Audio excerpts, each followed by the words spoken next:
Assalamualaikum warahmatullahi wabarakatuh. Pada kesempatan kali ini, Ibu akan membahas tentang materi, komponen, dan tahapan-tahapan perencanaan usaha. Nah, dalam komponen perencanaan usaha itu dibagi atau dikelompokkan menjadi 3 macam. Yang pertama yaitu perencanaan berdasarkan jangka waktunya. Perencanaan yang pertama yaitu perencanaan jangka pendek. Bisa diartikan bahwa suatu rencana yang dibuat dan juga berlaku dalam jangka waktu selama kurang dari 1 tahun. Sedangkan perencanaan yang kedua yaitu perencanaan jangka menengah. Diartikan bahwa suatu rencana yang dibuat dan juga berlaku dalam jangka waktu selama 5-7 tahun. Sedangkan perencanaan jangka panjang adalah suatu rencana yang dibuat dan berlaku dalam jangka waktu selama 10-25 tahun. Nah, perencanaan yang selanjutnya yaitu perencanaan berdasarkan ruang lingkup, di mana di sini ada 3 poin. Yang pertama yaitu perencanaan terintegrasi adalah suatu rencana yang di dalamnya menjelaskan secara rinci, secara menyeluruh tentang apa-apa saja yang akan dilakukan ataupun apa saja, goal apa saja yang akan kita capai. Dan ini bersifatnya terpadu. Nah, yang kedua yaitu perencanaan taktis. Diartikan sebagai suatu rencana yang di dalamnya memuat kaitan dengan uraian mengenai berbagai kebijakan jangka pendek dan juga bisa disesuaikan dengan kegiatannya selama tujuannya sama. Artinya, untuk perencanaan taktis di sini itu fleksibel, bersifat fleksibel, asalkan goal yang ditujunya itu tetap sama. Nah, yang ketiga yaitu perencanaan strategis. Itu diartikan sebagai suatu rencana yang di dalamnya memuat uraian tentang kebijakan jangka panjang dan waktu pelaksanaan yang memiliki jangka waktu yang panjang juga ataupun lama.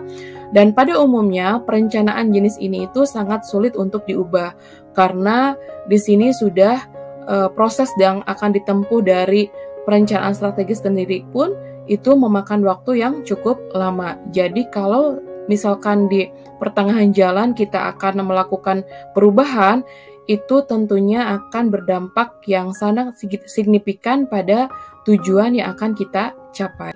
Nah, perencanaan selanjutnya yaitu perencanaan berdasarkan tingkatan.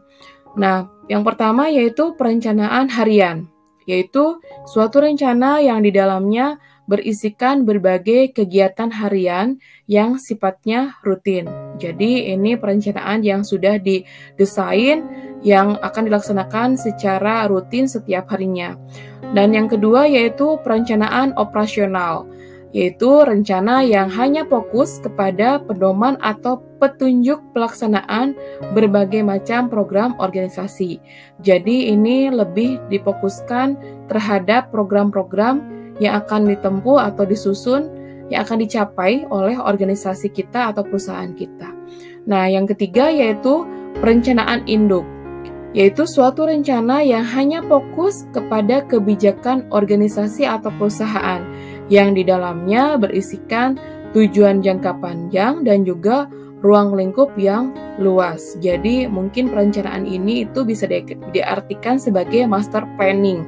Ya, jadi perencanaan yang utama yang akan kita capai oleh kita dalam jangka waktu yang mungkin ini lebih sinkronnya dalam jangka waktu panjang ya. Nah, yang selanjutnya yaitu tahapan-tahapan perencanaan. Jadi apa saja sih tahapan-tahapan dalam perencanaan usaha ini?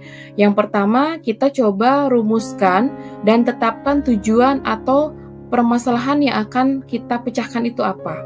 Jadi dalam penetapan tujuan ini harus didasarkan pada falsafah dan juga misi yang dimiliki oleh perusahaan atau organisasi kita, di mana perumusan dari tujuan ini dipengaruhi oleh berbagai nilai yang diatur oleh para eksekutif dan juga berbagai nilai dan tanggung jawab sosial pada satu organisasi ataupun satu poin gitu kan ya.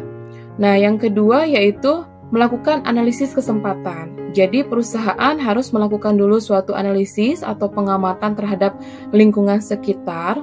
Jadi lingkungan yang kadang lingkungan itu kan selalu berubah-ubah, dan ini pun akan selalu memberikan kesempatan atau bisa jadi juga memberikan ancaman. Apakah akan dimanfaatkan atau akan dihindari yang terjadi di dalam lingkungan sekitar perusahaan kita. Nah, yang ketiga yaitu melakukan analisis sumber daya. Jadi selain aspek lingkungan yang harus dianalisis, perusahaan atau organisasi juga harus melakukan analisis terhadap sumber daya yang dimiliki. Jadi dari analisis tersebut bisa diketahui kekuatan atau kelemahan dari perusahaan dan organisasi yang bisa kita manfaatkan atau bisa kita atasi.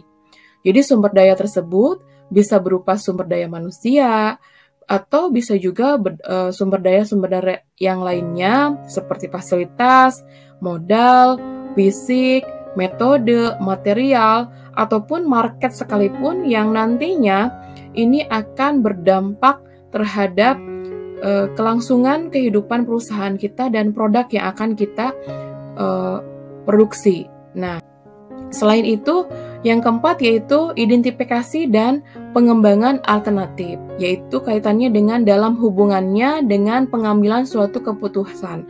Maka langkah selanjutnya yang harus diambil adalah mengembangkan berbagai alternatif atau opsi dari berbagai sumber daya.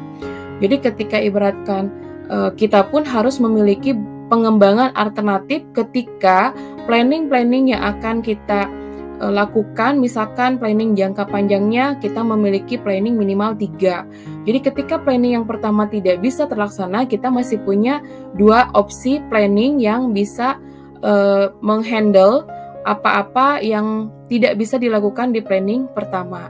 Dan yang kelima yaitu implementasi strategi.